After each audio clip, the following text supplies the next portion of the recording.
edition of Unlock the Door Radio with your host, Michael Cross, here, and with I'm going to say this every single week. What we need to do as a society is to follow Benjamin Franklin's admonition to question authority. And, most people, that's uncomfortable. But you know what? If we want to have a society that's accountable, we need to be willing to question all authority and to be able to put some pressure on our elected officials, and that's at all levels of government, to enact a change that will keep this country strong and connected to those constitutional principles that we learned about in high school. But for some reason, it seems there's a new edition out there when it comes to civil rights. Well, tonight we have a very interesting guest, Captain Ray Lewis, and hello, Ray. Hello, Michael. How are you? I'm doing great. Just getting ready for the Christmas holidays here. So you were originally employed before your retirement in Philadelphia. Is that correct? That's correct. I was employed by the Philadelphia Police Department for 22 years and retired as a captain. Okay. So I guess what's made you rather unique is that you've taken some pretty public stands in reference to issues like police accountability and police brutality. When did this happen? Is this a immediate process, or have you always been concerned with this? Well, my first getting involved had really very little to do with the police, if anything. What made me get involved, which was my thorough disgust with corporations in this country and how they destroy people's lives, how they destroy the environment, and how they rule. Corporations are the bosses here. Politicians are merely the talking faces of corporations. And so it was not police brutality or police policies. However, due to my participation in this movement, and most recently in Ferguson and in New York City, I have really stepped my involvement up in regards to police brutality and police policy. Mm-hmm. I've always been an avid student of history, and it seems that in the 1930s, Al Capone kind of had the grips over all levels of government in Chicago. And it seems today it's not so much those mafias, but it is corporations that call the shots. And, have you ever seen the documentary Inside Job? Yes, I have. In fact, that was the turning point in my life that drastically changed my life. I tried to get in touch with Charles Ferguson, the director, but was unable to find out how to get in touch with him. But I had retired in 2003, and I immediately, along with my wife, we moved up to a isolated farm in the Catskill Mountain of New York. We wanted to get away from it all. And for 8 years, we lived a Walden-type lifestyle. We grew our food in a 2,500 square foot organic garden. We had the chickens, goats. I harvested our own heat through wood in our woodlands, and we were living as much off the grid as possible. And we had very little involvement with any type of hectic city life at all. But then we were watching this documentary called Inside Job. It is not about 9/11. It has nothing to do with the towers coming down. A lot of people get that confused. It has to do with the financial collapse of 2008. When I saw that documentary, and realized how every part of our government, including our Ivy League schools of Harvard and Columbia, were in cahoots with this corporate corruption, I literally got up out of my chair and screamed towards the television, why doesn't somebody do something? And in walking from the den into the kitchen, I passed a mirror and I saw somebody. So that was the wake-up call, but I didn't quite know what to do with that. To just be another person down in New York City, to leave my home, my wife and everything, to go down there and stand with a sign, to me, I would have been giving up an awful lot, and I don't know what effect I would have had. But then I thought, I have something very unique. I can go down there in full uniform.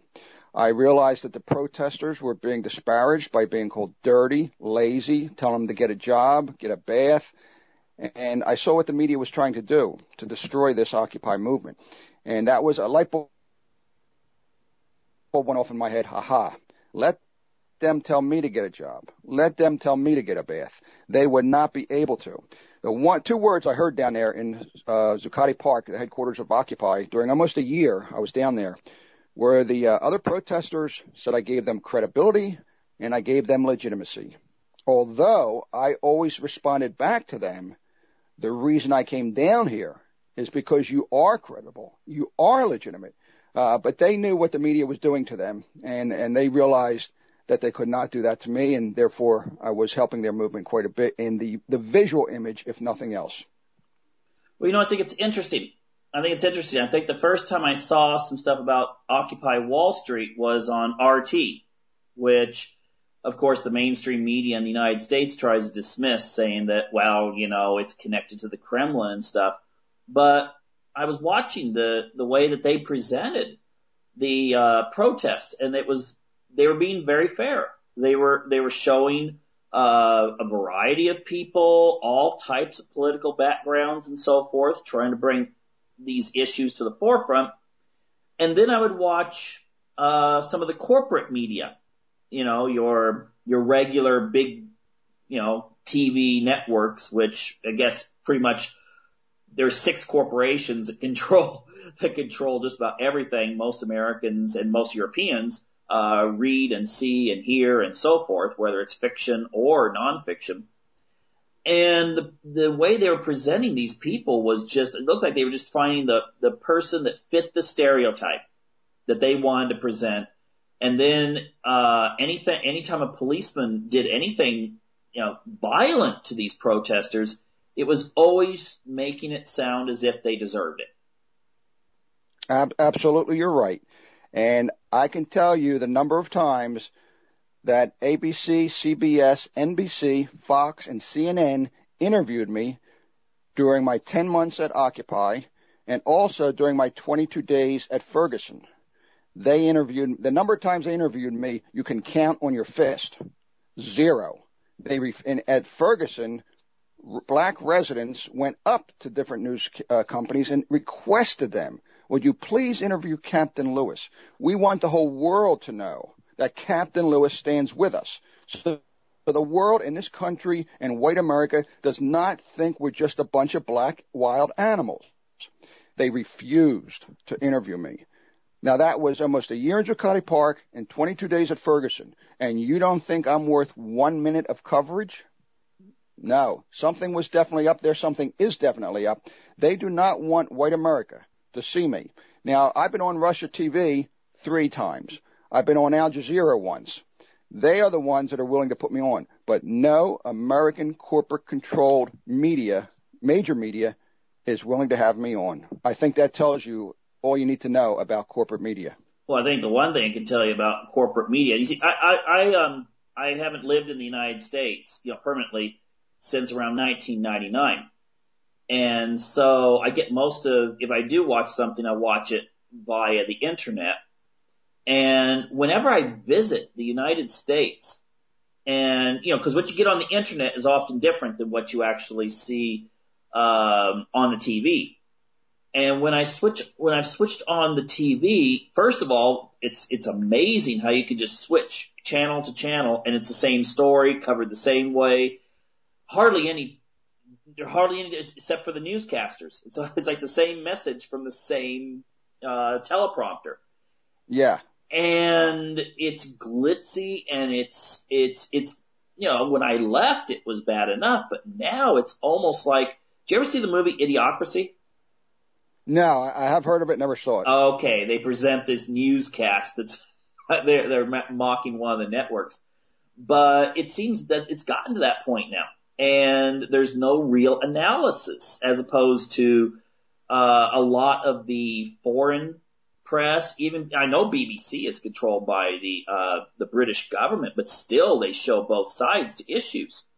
And I'm like, it's really amazing that the alternative media in America is the only place you can really get information now. That's where I learned about the Occupy movement. About a week or two after I saw the documentary, Inside Job, I learned about the Occupy movement on the internet. And putting those two in such close proximity really sealed the deal for me. But yeah, the media nowadays is purely sensational. There's no analysis. There's no investigative reporting hardly. I do not want to see a pileup of 7 or 8 cars out in California. It has no bearing on me. It's just a sensational auto accident that I do not want to spend my time. I never watch TV at all, so I always, I pick and choose what I want to on the internet. And a house fire in Missouri that kills 5 people, it's a tragedy, but it has no effect whatsoever on me living here in New York.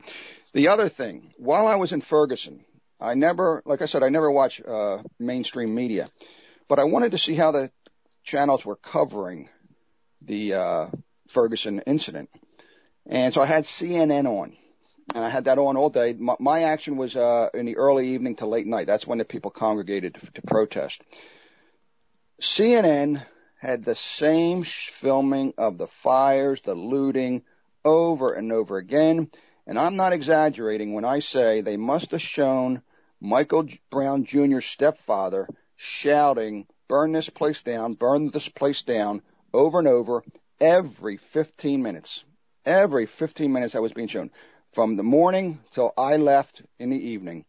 And you're telling me they couldn't fit 1 minute of an interview with a white police captain that went out to Ferguson to show his support for the black residents? You're telling me that's not newsworthy? No. Corporate America had an agenda.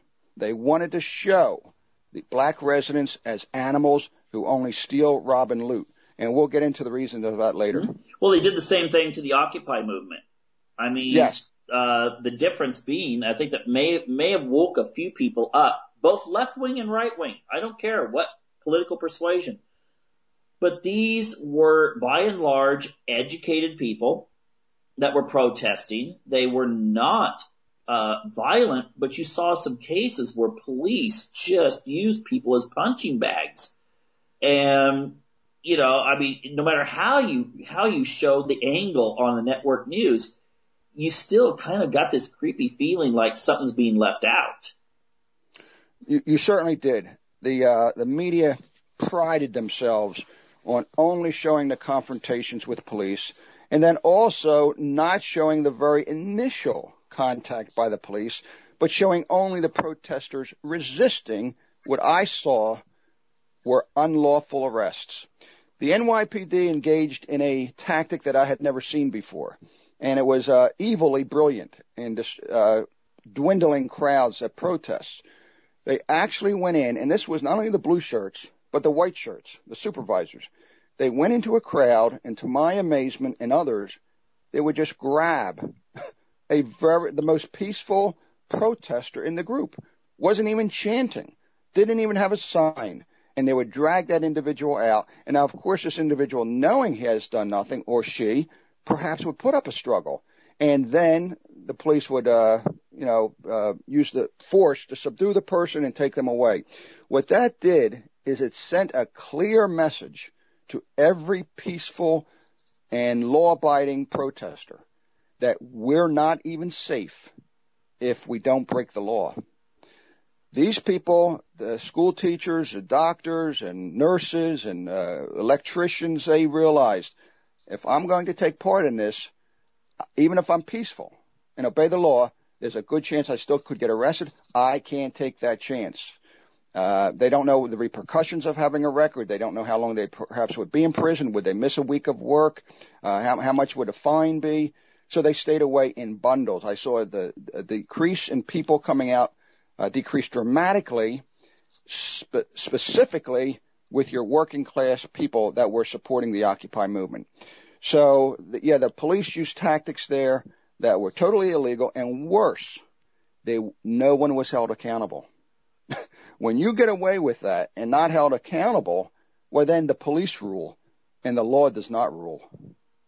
Well, now, I've noticed something interesting, and I think you've mentioned this on a couple of your other interviews, is where did this tactic come from where, YouTube's filled with these very questionable arrests. And it doesn't matter whether the person's black, white, Hispanic, Asian, man, woman, whatever. It just, there's a lot of cases out there.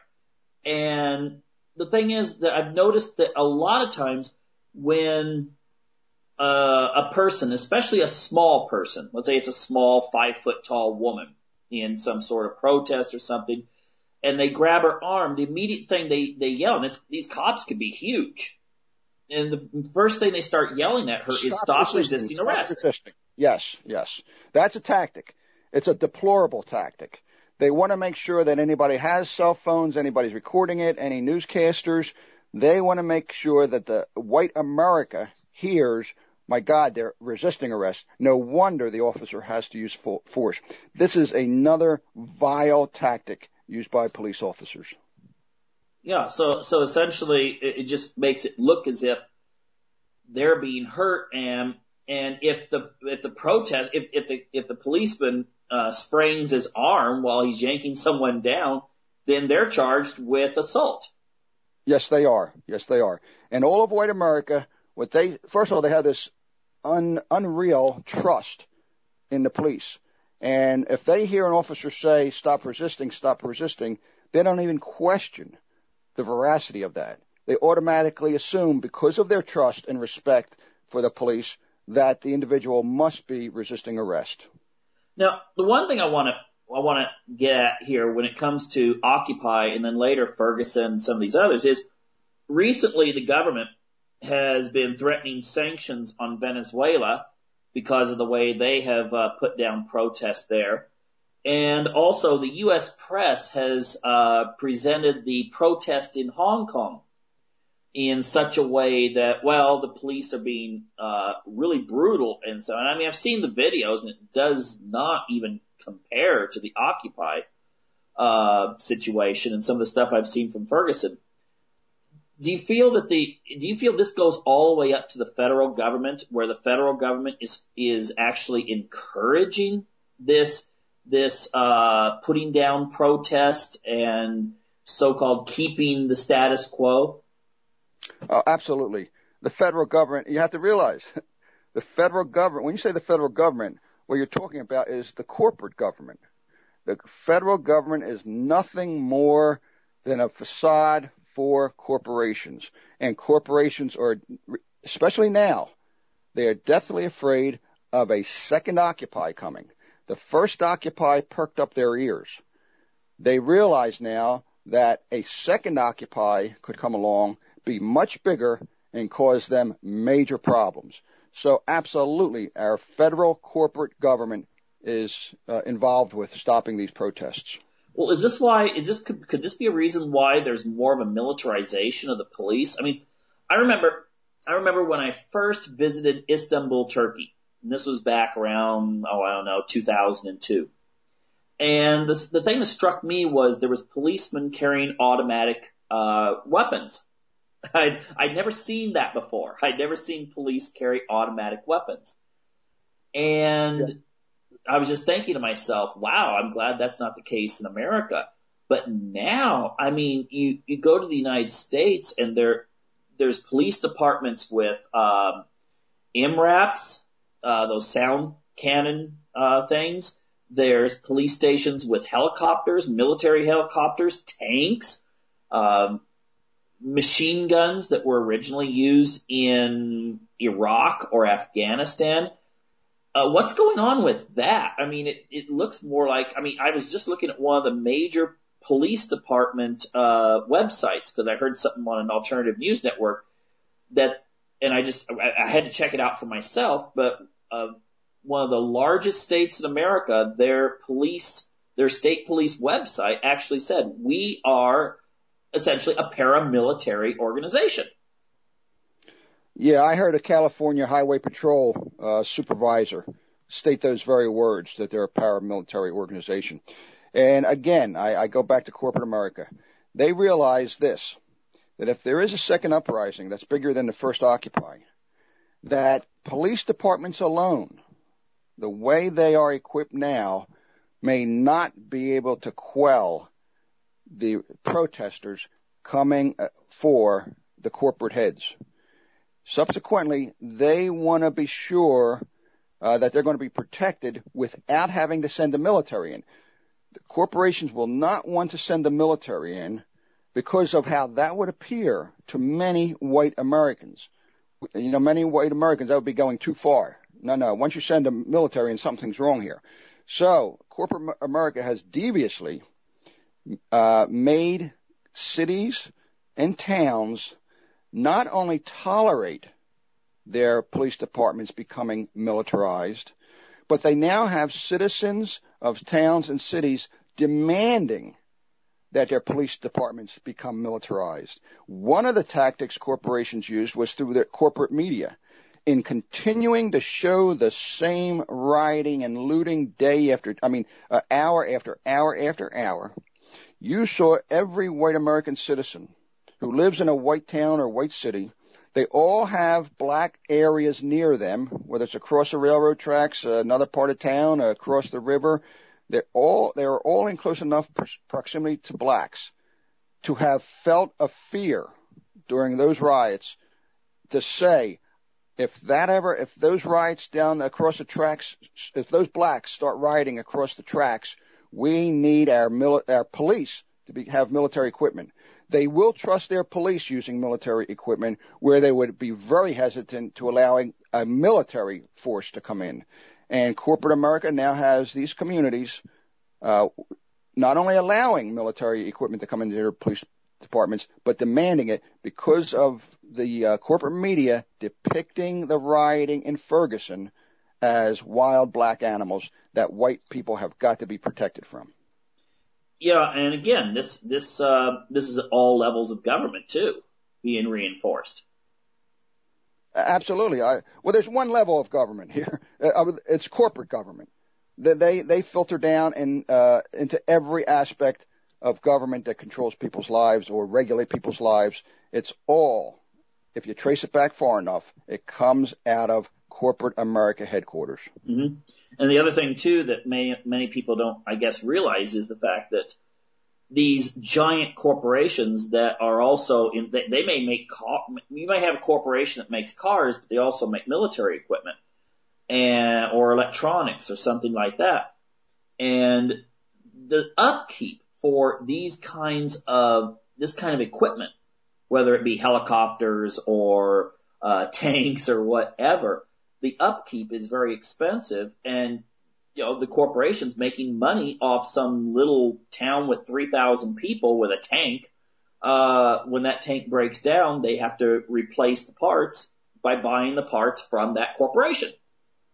Absolutely right, Michael. That's another avenue here that corporations are well aware of. Not only are they able to protect their interests through this militarization, but they also make money. No surprise here. And you nailed it when you said about they're going to have to purchase some of this equipment. Now, obviously, corporations say instead of having these towns and cities purchase them in the beginning, we'll just give them the used stuff that the military is no longer using. But once the towns and cities get this equipment, they're going to break down. They're going to have to be repaired. They're going to be out of date. They're going to have to buy new. Just outfitting one officer in all of this equipment from head to toe is over thousands of dollars. This equipment is very expensive, and there's absolutely no need for it. No need whatsoever. And I mean, when I was an officer, we had a helmet with a visor, and the visors were so old. They were made out of plexiglass. They were yellow, and they had what they call spider web cracks in them from that plexiglass getting old and cracking. And most of if you had to use it, you'd keep your shield up, your glass eye shield, because you could see much better without it. But they're trying to play up a need for this equipment, and there is not a need for it. Okay. There's been a lot of talk about this from former Reagan advisor Paul Craig Roberts about the militarization of the police. And he's contending that there's a different type of person applying for police forces now than there might have been 30 years ago. Have you seen that at all, that maybe a more aggressive type person might choose police work because of the way it's presented in the movies? And, it's kind of like when Dirty Harry came out, that was like an exception, the fact that he was someone who bent the rules. And now all the police dramas show when the police actually do things that are unconstitutional, it's always shown in a light that, well, they needed to do that. Yeah, it's always justified. But I feel that the police, the career in law enforcement has always attracted a lot of individuals who love the power, they love the authority, they love the glamour, they love the sex appeal to women, and this obviously attracts the wrong type of person. Now you can there's a test given that you should filter these people out. These people can be filtered out through the administration of the Minnesota Multiphasic Personality Inventory Test. Now, that test is given, by the way. I took it. All applicants take it to many, many different police departments. It's the most widely used personality test in the world. And it does not measure intelligence. There's another test for intelligence, but this measures different traits, personality traits, compassion, empathy, desire for power, authority, sensitivity. And what they will actually eliminate any applicant who scores too high in compassion or empathy or sensitivity. They're looking for the harder-minded individual. Wow. This individual, there's a couple reasons for that. They think the job demands a harder type of individual. That's a false premise right there. If anything, the job of police demands a very sensitive individual, because you do nothing but run into people with problems all day. The rare shootouts you have, a properly trained, very sensitive person will be just as can do just as well as a hard person. Both of them trained equally. That soft person will have no problem with that at all. But so they want that hard person. They think it's the hard person that can do the job. The also thing is they're penny wise and dollar foolish. They think if they hire the softer person, the more compassionate and empathetic person, that they're not going to be able to handle the blood and guts of the job, which, yes, there are. I had to pick up a man's head once who committed suicide by laying his neck on a railroad line. And you have to cut down people that have hung themselves, including children 12 years old. And so they're tough situations. And sensitive people, they think, will not be able to handle this. Subsequently, they'll quit in a year or so or earlier, and then they wasted all that money in training them for 4 months at the police academy. However, here's where they're dollar foolish. You hire the harder individual, that person is guaranteed, happened to me, you'll get even harder on the job because of the conditions you're involved with every day. Now you have a guy, that type of person is going to commit your brutality acts, which result in not thousands of dollars lost in training, but millions of dollars lost in lawsuits to handle brutality cases. So they're being penny wise by not wanting to lose an officer after they invested in his education, but they're being dollar foolish by now having to hand out millions of dollars to handle brutality lawsuits. Yeah, and so I think the thing is, it must be kind of a special situation because, I mean, I've done a lot of interviews with people who are diagnosed psychopaths or sociopaths, but there's often those are people. I mean, psychopaths are usually people who will question authority, but does this test kind of filter just the right person who still displays that lack of empathy and compassion but they also are very much into obeying authority. Yes, and the thing here is about the compassion and the sociopathy. That when you have less compassion and empathy for people, one of the prime indicators of a sociopath is a person who has no remorse, and they don't care about the feelings of others. They only care about themselves, and you cannot have anywhere near that type of personality on the police department. That's got to be eliminated immediately.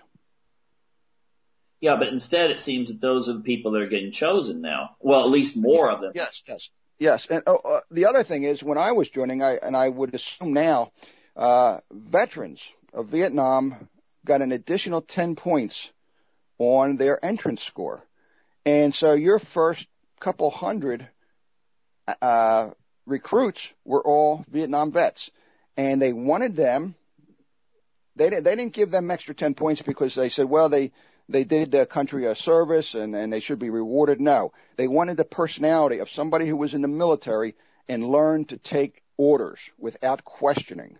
And that's what they did in the military. And so the police departments got a ready-made recruit that was willing to take orders without questioning.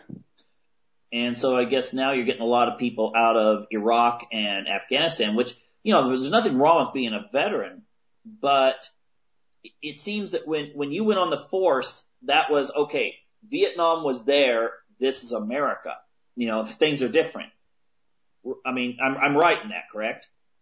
Well, I would hope so. Yeah, sometimes but now, the officers don't know that. With, but I'm going to go back 1 minute, Robert. I'm going to disagree with you respectfully that I think there is something wrong with an individual being a veteran of Iraq or Afghanistan.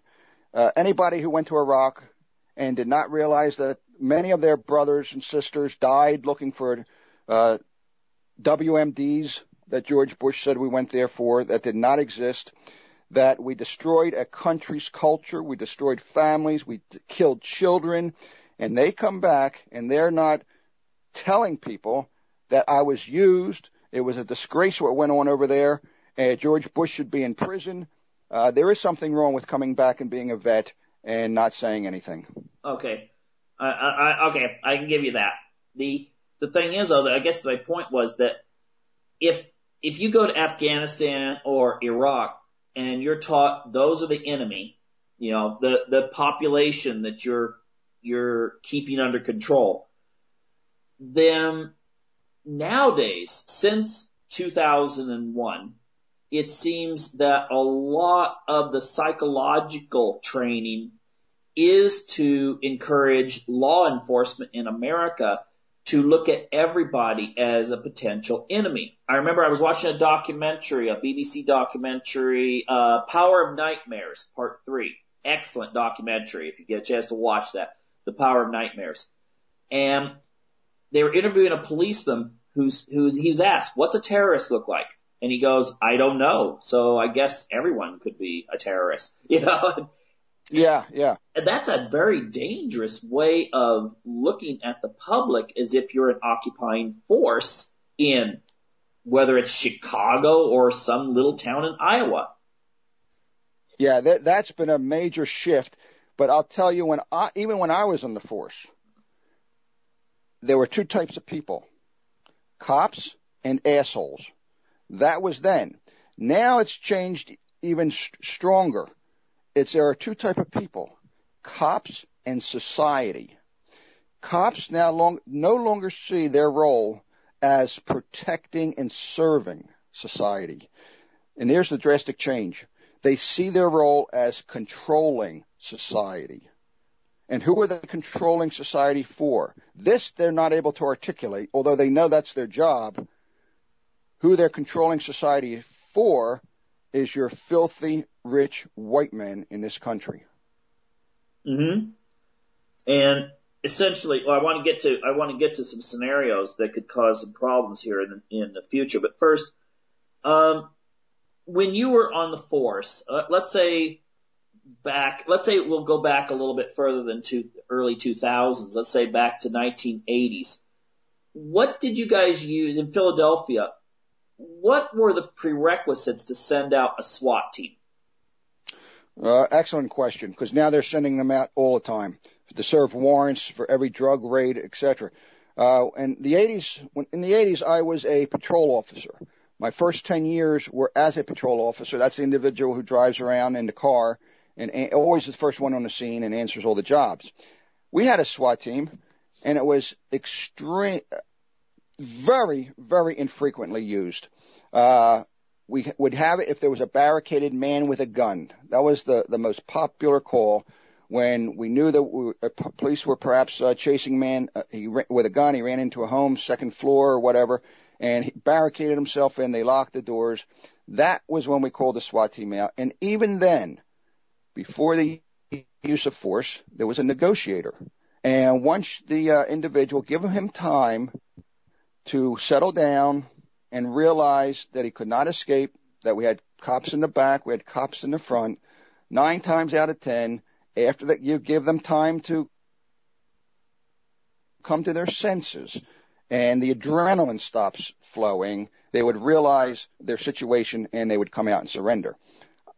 I can't tell you how few times I saw the SWAT unit actually in use during my career. Now they are used on a daily basis in very mundane jobs that we as officers only had another officer as a backup. And there was no problem the way we handled these situations with just 2 officers.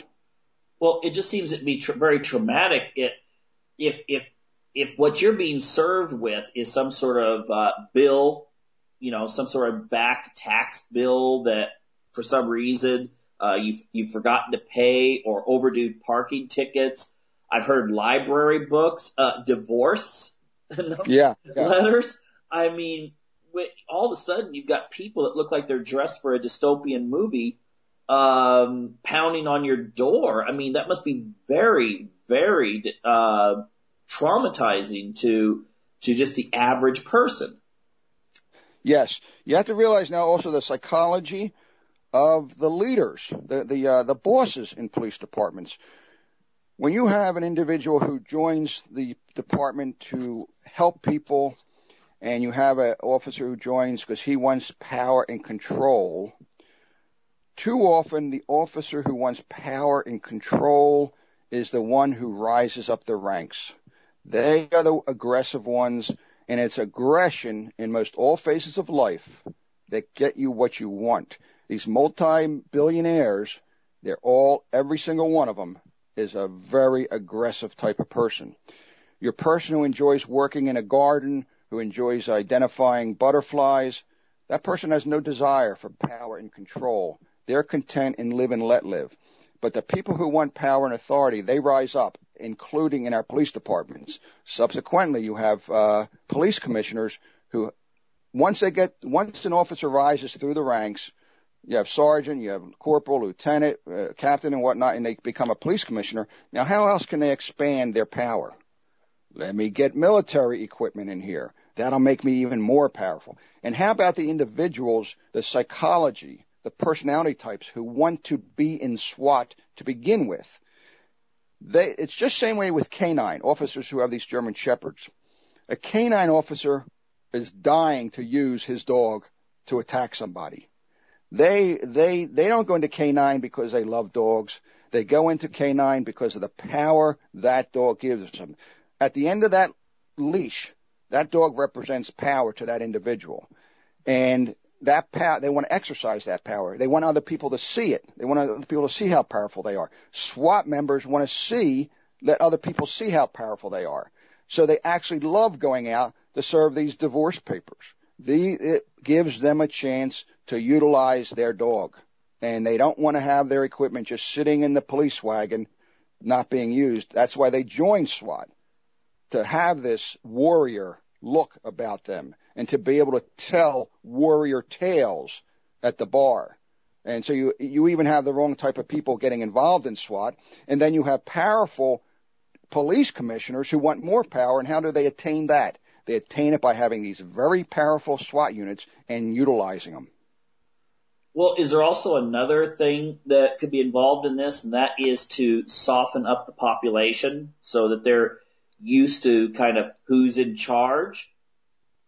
Yeah, absolutely. That comes into play because then people take it and it becomes normalcy. They say, this is, we're used to this now. They become hardened to it.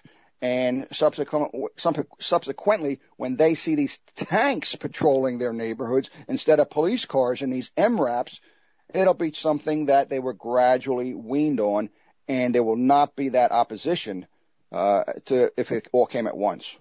Okay, so if the people are getting used to this being the way you deal with anyone who questions authority, then it seems that just makes the government more into people get the idea that this is what authority is about. So therefore you need to elect representatives and congressmen who are willing to crack down on whether they be domestic people who are, quote, causing trouble, or foreign governments who happen to take stands that are contrary to whatever the State Department is saying should be the stand right now. Yes, and the individuals have been so brainwashed by corporate media to be so fearful of terrorists that people think, well, you know what, to protect us from terrorists, we have to give up a little bit of our freedom. And they think, I'm willing to give up some of my freedom for my family and I to be able to live and not get bombed. And I'm willing to have military equipment patrol my streets and officers with machine guns if that means that we'll be able to kill the terrorists before they kill us. I'm willing to give up that freedom. So corporate America has very smartly got what they want in increasing the militarization of the police. Yeah, I mean, it's really strange. I've heard people say that, you have a better chance of getting stung by a bee and dying than a terrorist getting you. But there was a famous movie star a few years back who died of, this may sound crazy, but he died of his erotic asphyxiation. And I was just curious how many people die each year of that. And I looked it up, and it was like 500 a year in the United States. And then I thought, well, wait a minute. This kind of means that since 9/11, you have twice as good a chance of knowing someone who's died of that as you would as, knowing a victim of terrorism. But, we don't suggest that we put cameras in everyone's houses to make sure no one's doing that. But, right. That just shows you that the fact that I never knew that, the fact that I bet you anybody else you ask never knew that, and corporate media will never want you to know that. But they will continually bang the drum on we got to protect our lives from terrorists. Yeah, I mean, I did notice one thing. I don't want to get too much into terrorism, but there was recently a Vice video, Vice News, and they had some guy who it sounded like, he may have had some leadership position or whatever in ISIS, but he made some comment like, we're going to raise the flag of Allah, in the White House. And to me, it just sounded like bragging, during an interview. But the way it was presented in the media that I saw was sort of like, this is their goal. They're going to take the Middle East, and then they're going to, directly come flying into the United States and take over the White House. I was like, well, yeah, wait a minute, absolutely. Take this into context. I've seen the original news broadcast.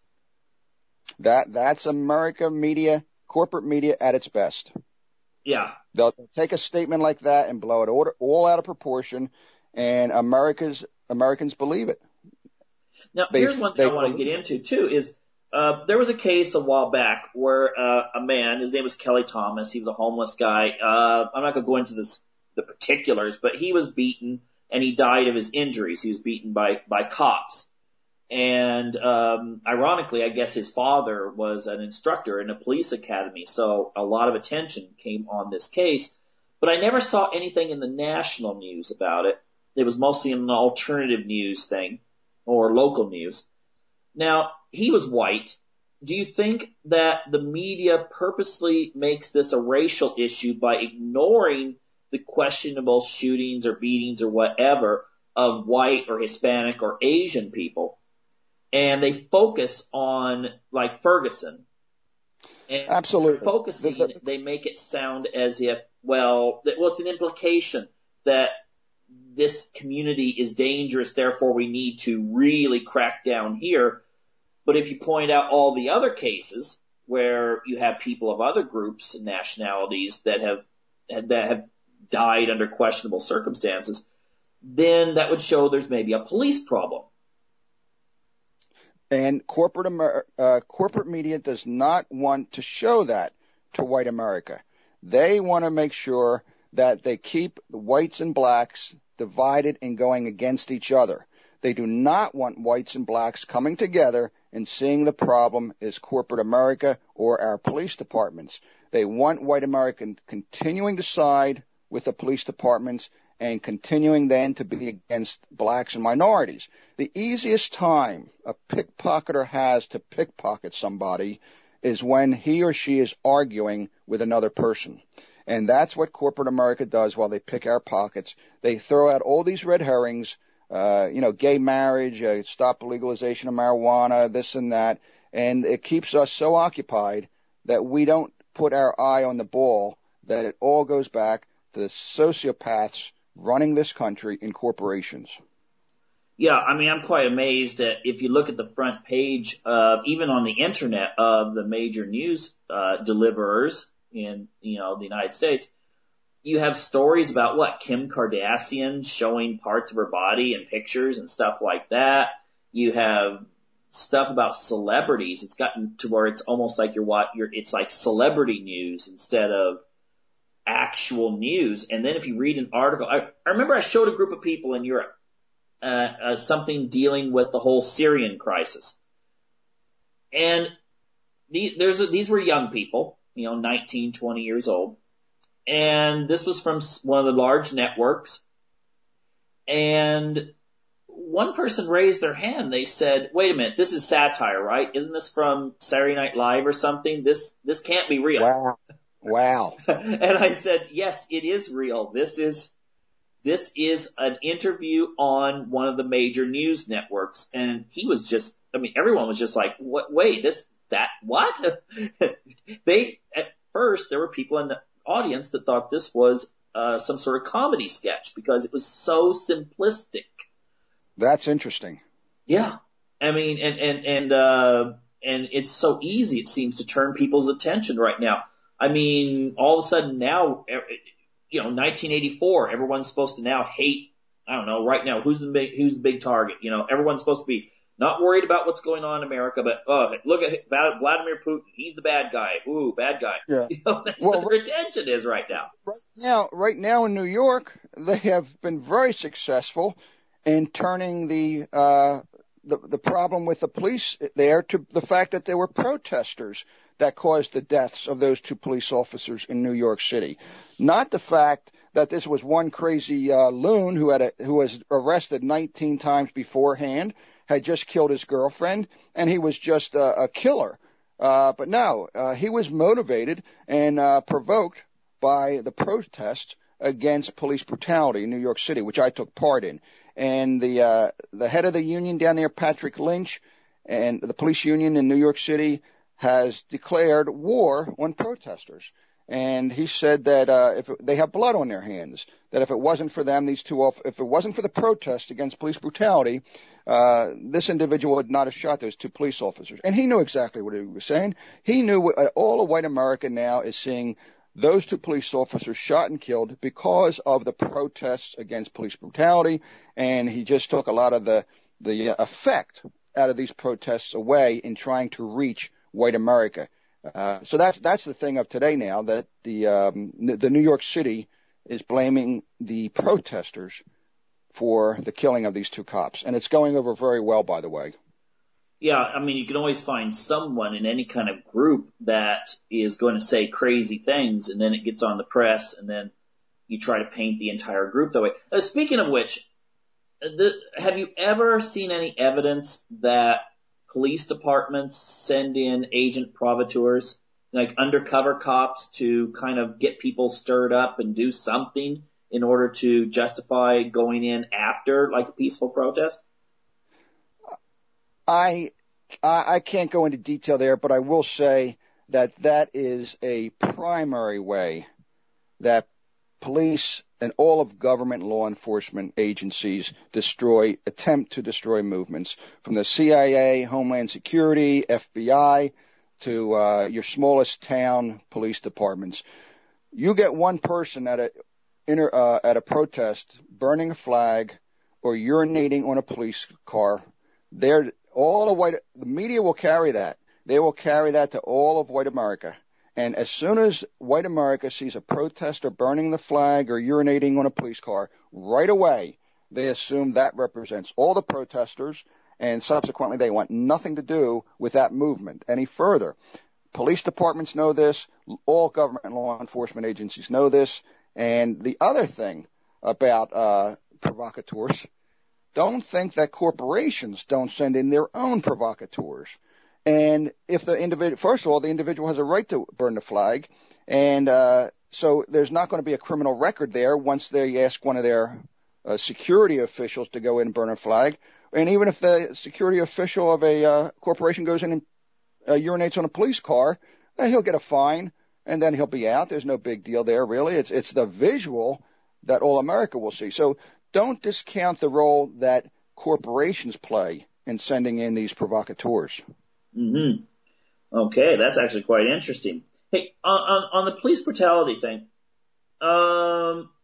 with a lot of these things you see on the internet where, you get, just about any kind of crime. You get people beat up, you get people subjected to strip searches. I guess the Supreme Court, that's interesting. The Supreme Court recently, didn't they just rule that if someone has been arrested for anything, anything, even breaking curfew, that if they had come into the jailhouse, they can be subjected to a strip search.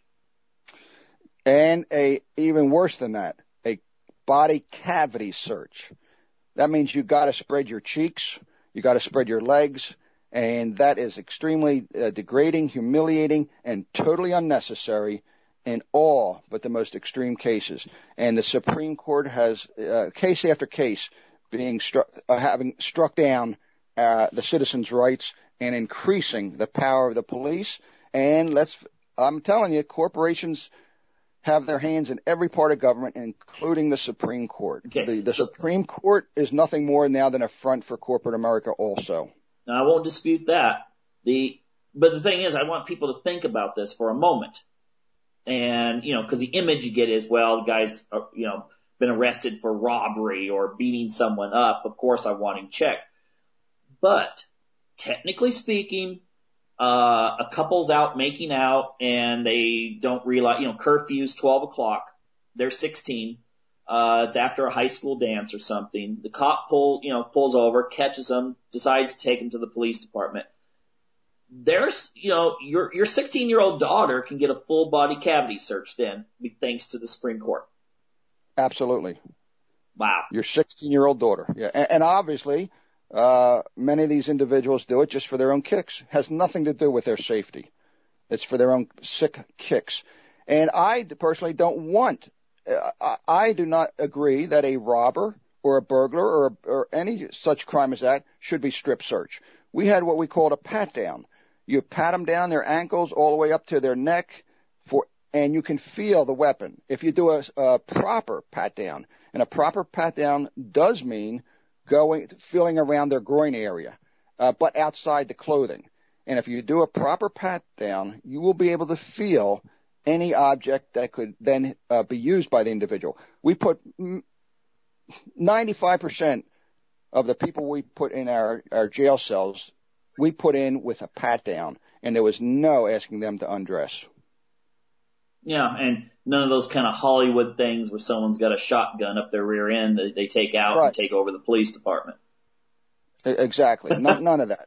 We just have a little bit of time left here. I'm just going to say, now, why don't you see more people, if they are subjected to improper police searches, mishandling or whatever, why don't more people take this to court and sue the police departments? Most of those people that are subjected to that are totally disenfranchised. They have no knowledge of how the system works. They've been victims of the system. They want nothing to do with the system. If they can get out of a police district with as much blood as they went in with, they're happy. And subsequently, they are not going to take it any further and risk their well-being risk getting arrested again. And if they do complain, then every officer in the district is looking out for them to pick them up and just to throw any charge at them. They are just hoping to get away and minimize their contacts with the police. They know the system is corrupt.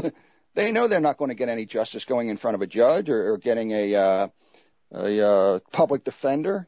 So they know the system. They've been through it. They've experienced it, and subsequently they want the least to do with it.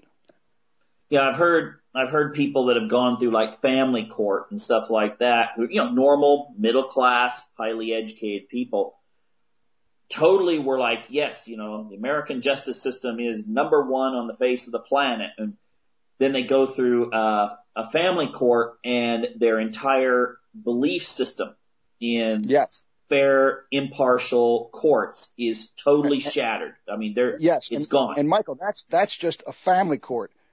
It exponentially worse the higher you get in courts. Yeah. Wow. I mean, especially, if you've done some little thing wrong but something big has been done to you in the process. Hey, in the last minute, could you tell our audience where they can get more information about yourself and some of the activities and so forth that they should really connect to right now and find out more about? Sure. In fact, I appreciate that very much, Michael. I am on Twitter at Captain Ray Lewis, and Facebook.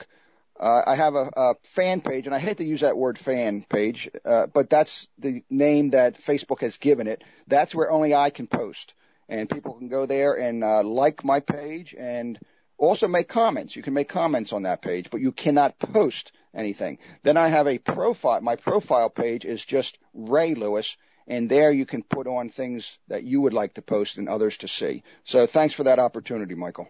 Hey, thank you for this interview. This has been fantastic, very eye-opening. I would encourage people to, when this goes out on YouTube, to share this with as many people as possible. And keep up the good work out there.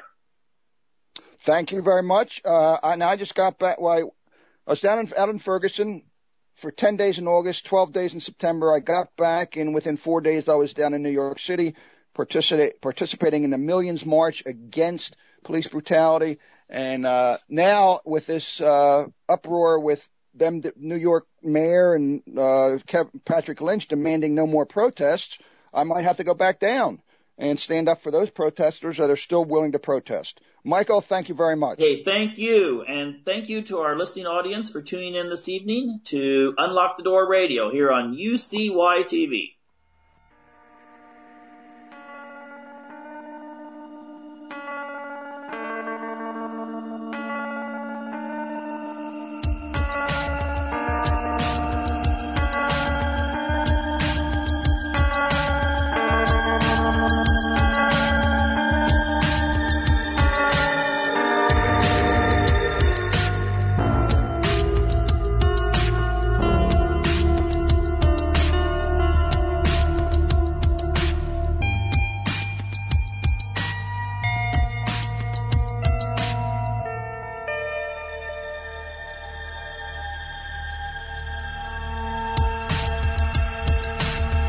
In a Quinnipiac University national poll, a plurality of voters say President Barack Obama is the worst president since World War II.